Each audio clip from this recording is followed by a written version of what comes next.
Vous vous souvenez peut-être que Secret of Mana était un excellent jeu. Et vous vous souvenez également peut-être que sa suite, tout aussi excellente, n'a jamais touché officiellement le sol européen. Il en a été de même pour le Legend of Mana de la PlayStation et ça commençait à être un peu rageant du côté des joueurs qui avaient besoin de leur dose de mana. Il faudra attendre 2004 pour avoir droit à un Sword of Mana sur Game Boy Advance, qui n'est qu'un remake d'un jeu qui date tellement qu'on a arrêté de compter. Mais avec la DS, Square Enix s'est enfin lâché et a enfin sorti quelques jeux qui sentent le nouveau. Il était temps. Mais malheureusement, Children of Mana est loin, très loin de répondre aux attentes des joueurs. Bon, apparemment le jeu a plutôt bien tourné au Japon, mais en dehors de ce pays, c'est le bon gros flop comme Square n'en avait pas fait beaucoup avant. Et pourtant, il y a dans l'équipe de développeurs le fameux Koichi Shnifny Machin qui a lui-même créé la série à l'époque. Et au lieu de se retrouver face à un vrai jeu d'aventure épique, merveilleux et féerique comme on l'attendait, on a une sorte de jeu d'action qui rappellera Diablo, le jeu de Blizzard sur PC, dans les grandes lignes.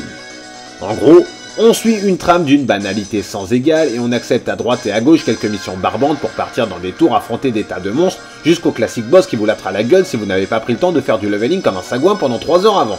Génial. Pourtant, on retrouve la griffe de la série, que ce soit à travers les ennemis, à travers le système très pratique des anneaux de commande ou encore à travers la réalisation qui tient très largement la route. Mais on n'accroche pas. Les héros ne sont pas développés, les niveaux sont tous trop similaires sur leur forme, le scénario est insultant de bêtises, et le mode multijoueur n'est pas exploité comme il aurait dû l'être. Mais il y a des qualités. Si.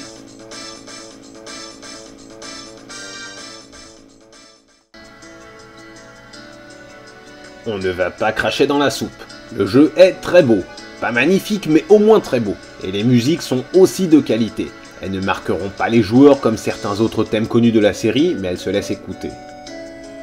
Tous les boutons de la console sont très bien utilisés. On peut prendre un objet de soin à tout moment grâce au bouton Y, on peut attribuer 2 armes en même temps au héros grâce au bouton A et X, et le bouton B sert à déclencher les magies. Tout cela donne des combats très vivants, avec beaucoup d'ennemis qui volent souvent aux 4 coins de l'écran. Bizarre. Finir le jeu n'est pas une tâche insurmontable. Il y a quelques ennemis un peu chiants et des boss pour vous rappeler à l'ordre, mais on s'en sort toujours à condition de ne pas avoir le leveling en grippe. Aucune énigme dans ce jeu.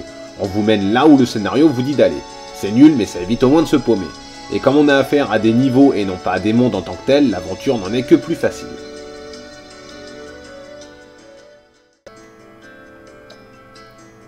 On a le choix en début de partie entre 4 héros qui ne changeront finalement pas grand chose au scénario. C'est vraiment du déjà vu et par ironie ce qu'on ne souhaitait plus voir. Le héros de 15 ans qui manie l'épée comme personne, la petite mage nulle en combat et en tout le reste, le pisseux de service qui a perdu sa mère, son père et son armoire à cuillère, et... ah, un gros lapin. Bon ok, lui il sort des sentiers battus mais ça ne fait qu'1 sur 4, c'est pas top. Dès le début du jeu, on peut choisir son élément parmi toute la flopée que l'on devait vaillamment gagner avant. Et après, soit on s'en sert comme grosse attaque de bourrin, soit on touche l'esprit et on acquiert une capacité spéciale, comme le sabre de glace ou le regain de points de vie.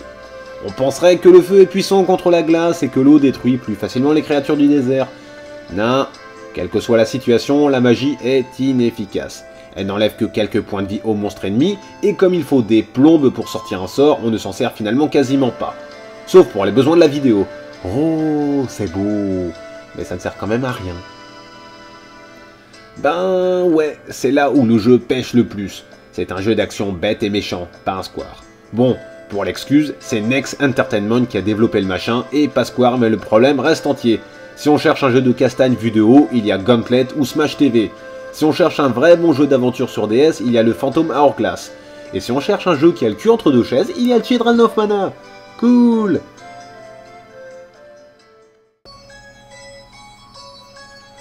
Malgré un concept de mission vaguement repris sur celui des Final Fantasy Tactics qui avait un certain potentiel, et malgré les repères que l'on prend plaisir à retrouver, comme Flammy, l'interface graphique ou le système de jeu, Children of Mana est très loin d'être le jeu qu'il aurait dû être.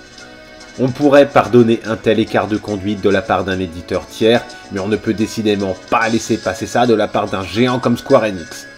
Le jeu est bien réalisé, les combats sont intenses, même si les ennemis passent le plus clair de leur temps à rebondir de partout dès qu'ils sont touchés, et les environnements à visiter sont nombreux, mais ça ne suffit pas à donner au jeu le charme que la série des Mana dégageait à l'époque de la Super Nintendo. Mais on peut diriger un gros lapin, c'est dément ça, non?